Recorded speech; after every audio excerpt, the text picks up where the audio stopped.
This is a Walbro 255 inline pump.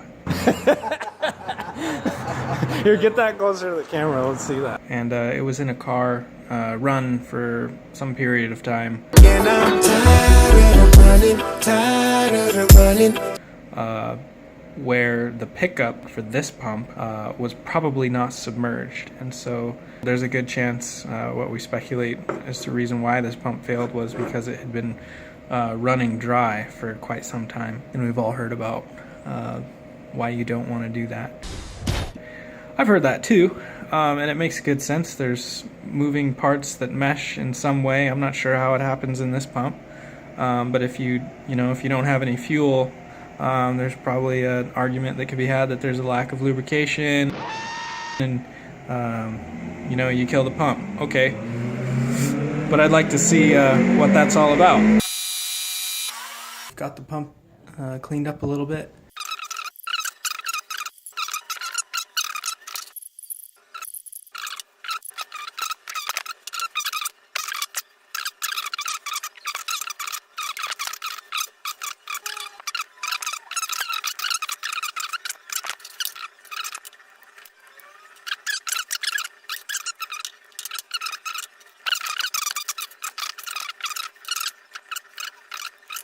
Let's take this apart a little bit more here.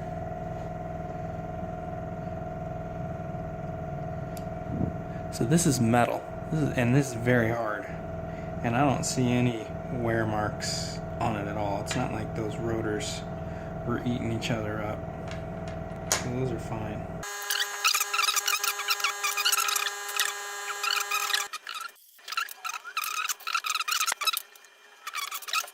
So this piece, that's melted for sure. I don't think that was supposed to be that way. Like I mentioned before, the outlet to the pump is not plugged, so. But if you look very carefully, this melted pile of mess, there's a hole. There is a hole right there that goes all the way through back to the inlet side. So what's happening, the reason why the pump isn't pumping is it's taking an intake, so the pump cavity is filling and then it's pumping, but it's not, there's no segregation between the inlet and the outlet of the pump anymore.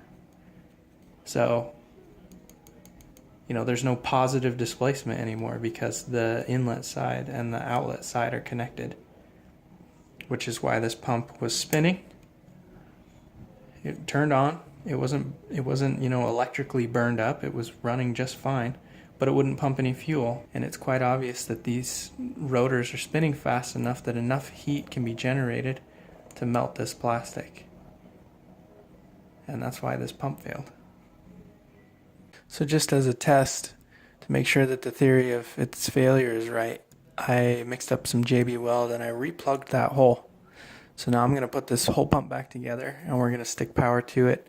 I got the pump put back together, so we'll see what happens. Alright, so we've got some power hooked up to the pump, pickup tube in the water. We'll see what happens.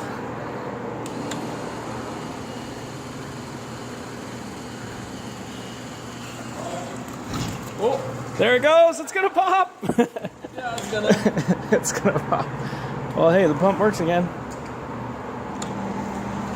So that's what a 255 does. Here, get that closer to the camera. Let's see that. One more time. Oh!